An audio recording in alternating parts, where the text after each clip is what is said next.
What is up, viewers of the Real Life Enigma?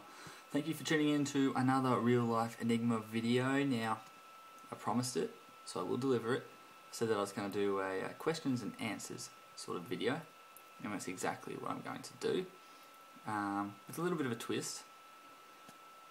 What I'm going to do, I'm going to do this in two parts, because I've had a lot of answers and that sort of thing, and questions I should say, coming through. But I want to give everybody a chance to ask questions. Not everybody's seen my previous video yet, so I'll give them a chance, but I want to run through these questions first because there's a fair few of them. So let's get stuck right into it, shall we? Now, my beautiful girlfriend, lovely girlfriend, has asked a couple questions. The first one I thought was a perfect way to get the ball rolling, and that is, Enigma, what is an enigma? Perfect question to start. And it's a good question as well, because a lot of people don't actually know what an enigma is. So here's a bit of a fact for the day for you. An enigma is a person or a thing that can be deemed as mysterious, puzzling, or in some instances difficult to understand. Basically, I suppose I see myself as something like that, but I'm not an actor. I'm not acting right now. This isn't a gimmick. I'm me. I'm 100% real. Just pulled my hair out and that hurt. I'm 100% real, alright? Now just ask a couple more questions. The next one is, who would you want to play as you in a movie about your life? So if I could have any actor in the world play the role of me in a movie, who would it be? Well, I already know the answer to this one as soon as it was asked. Matt LeBlanc, however you want to pronounce it, Matt LeBlanc, he played the role of Joey in the sitcom Friends, and also in the follow-up sitcom Joey. Basically, the way that he portrays Joey in Friends is pretty much me in a nutshell. A lot of people have come up to me and said, or people that know me say, "You're Joey. You're so Joey." Always wondering where the food is, making, stupid comments, not understanding things properly, the prankster, the jokester I should say, all the time. Everybody just likes me, the Joey, so Matt LeBlanc, I reckon he could play my life perfectly. Another question that she has asked is, if you were a waiter and a customer was being rude, would you spit in their food? I think we all know the answer to this one, but just in case there's any waiters or food critiques that are like watching this, I won't answer, just to be safe. What day would you love to live again? This is also from Paula. Paula, what day would I love to live again? The day I met you would definitely be right up there. The year 2000, the day that Essendon won the grand final, I would love to live that one again because I was very young and I didn't actually watch the entire game. So I'd love to live that one again. And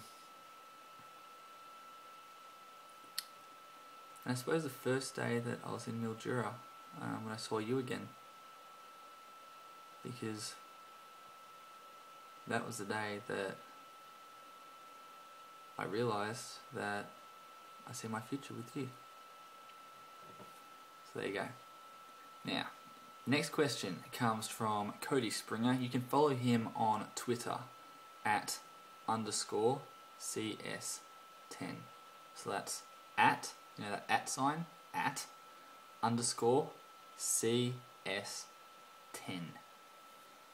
Beautiful. Follow him. Now he asks, Enigma, what do you see John Cena doing after WrestleMania 28? Great question, Cody, because I don't think anybody has thought about this at all. Everybody seems to just be talking about Cena and The Rock, Cena and The Rock, Cena and The Rock, Cena and The Rock. It's going to be great, it's going to be epic, it's going to be one of the biggest matches of all time. But nobody has wondered what's John Cena going to do after WrestleMania. Maybe they should have saved the Kane feud for after WrestleMania. Well, I think what John Cena does after WrestleMania will depend on the result of his match with The Rock. So let's say, for example, John Cena wins. Heaven help us, John Cena wins. You could have him come out, you could have him bragging, I beat The Rock, I beat The Rock. Hustle, loyalty, respect. You can't see me, I beat The Rock. Woo, woo, woo, you know it. That's Zack Ryder's catchphrase, but I don't care, because I kissed his missus. Anyways, then you could have another superstar come out and sort of say, disrespecting a legend, blah, blah, blah. Get a bit heated there between Cena and this other star. I don't know who it could be. It could be a face, it could be a heel. And then you could have them rival. On the other hand, you could have Cena and The Rock battle it out, and The Rock picks up the victory. That way, you can have Cena sort of come out, cut a promo, maybe apologise to the WWE Universe, to his kid fans, whatever, to the C Nation, and then you can have another superstar come out, mock John Cena. I'm going to use The Miz as an example because this is the one guy that I can see doing it. You can have The Miz come out, mock Cena, remind us how how John Cena said that he was going to fight for everyone in the back, and if he loses, then The Miz is going to take that personally. I'll say the superstars in the back take that personally, and that sort of thing, and then you can start a rivalry from there.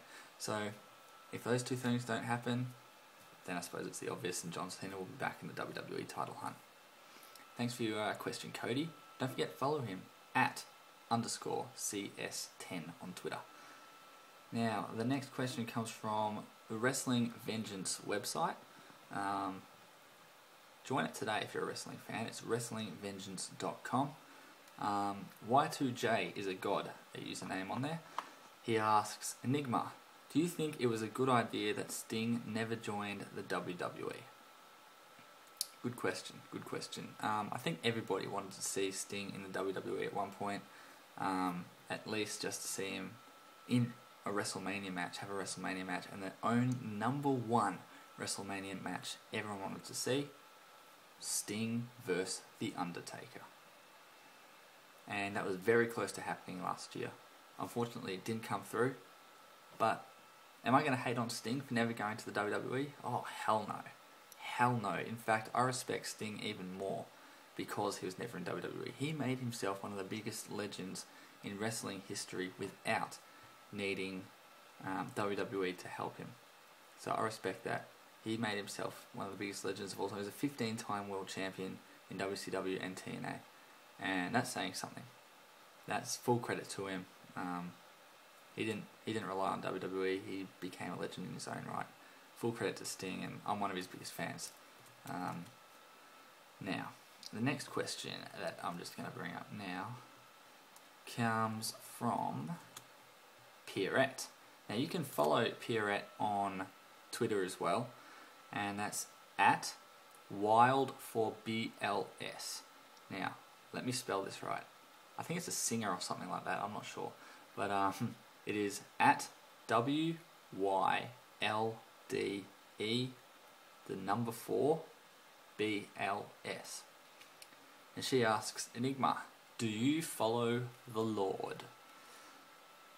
Yes, I do. And for those that may not be aware, I am actually, in fact, a Christian. And I should say that my girlfriend, Paula, beautiful, beautiful woman, she's helped me realise how important it is to stay loyal to your religion, to your God, and to show that important thing called faith. And to answer your question again, Pierrette, yes, I do still follow the Lord. I've actually got Paula talking to me on Skype right now. There we go. The next question comes from Stuart. Now you can follow him on Twitter as well, at StewPaton. That's at StewPaton. P-A-T-O-N. Now, he asks, Enigma, which match should go on last at WrestleMania and why? Cheers. Good question, Stu.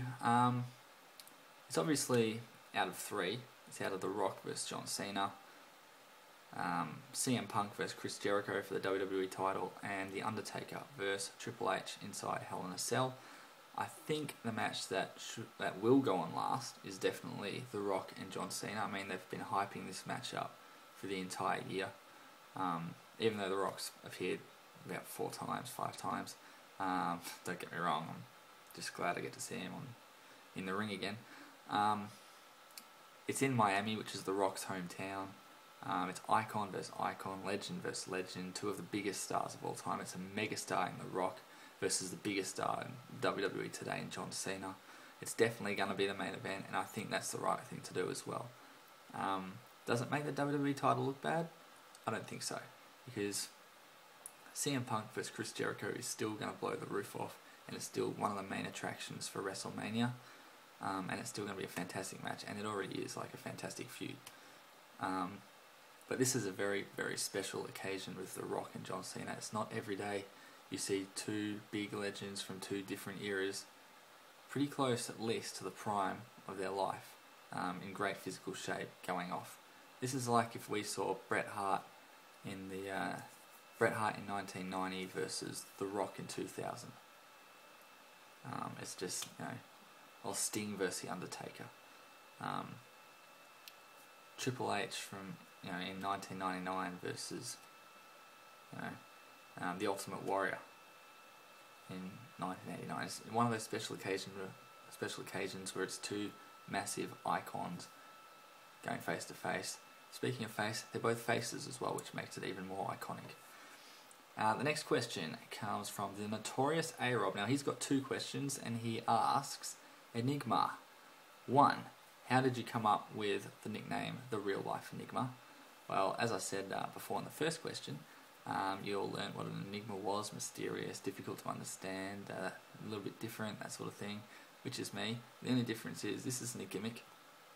I'm not acting. This is me, 100% real. Pulled my hair out before, it hurt. I'm 100% real, and I am an enigma. I'm the real life enigma. Number 2, if you could choose which Hardy you would want to live with, who would it be? Jeff and Beth, or Matt? Definitely Matt. Definitely Matt. I'm not going to hate on Jeff here. I'm a massive fan of Jeff Hardy. I think he's one of the most gutsiest, craziest men in the world, in the wrestling industry for sure, but in the world as well. Some of the stunts that he did, he doesn't have a stunt double. Jeff Hardy does this stuff himself. He's flown off buildings, he's jumped off 20-foot ladders, he's done everything, crashing through tables, he's done it all, Jeff Hardy. And I respect the hell out of him. But when it comes to their personalities, I think Matt Hardy has a bit of more of a personality that I can relate to. I think I see more of myself in Matt, the way Matt acts, specifically on his YouTube videos. I see a lot of myself in Matt, so yeah, I have to go with Matt Hardy on this one. Plus, Matt Hardy, I'm his #1 fan, obviously. No, but seriously, he's one of my all-time favourite wrestlers, so definitely have to say Matt Hardy on this one. The next question comes from Rock Owns Cena on www.wrestlingvengeance.com, and he or she asks, Enigma, are you looking forward to WrestleMania? Rock Owns Cena? Yes, I am.